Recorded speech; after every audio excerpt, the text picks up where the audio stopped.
তাবলিগ জামাতের প্রতিষ্ঠা এমন এক সময় হয়েছিল যখন দেশে শুদ্ধি আন্দোলন তুঙ্গে ছিল।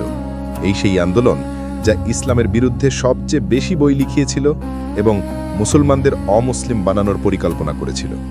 এই সেই বছর যখন ব্রিটিশরা সিরিয়া দখল করে এবং তাকে 3 ভাগে ভাগ করে দেয়। তাবলিগ জামাতের প্রতিষ্ঠাতা মাওলানা ইলিয়াস রাহিমাহুল্লাহ দারুল উলুম দেওবন্দের ছাত্র ছিলেন।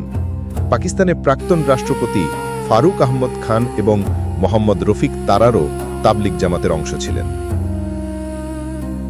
তাবলিগ জামাত আন্তর্জাতিক স্তরে গভীর প্রভাব ফেলেছে।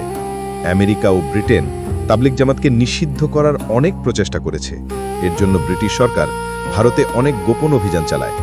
খুব কম লোকই জানেন যে তাবলিগ জামাতের প্রথম ইজতেমা 1946 সালে অনুষ্ঠিত হয়েছিল এবং এর প্রথম বিদেশি জামাত 1964 সালে উগান্ডায় গিয়েছিল।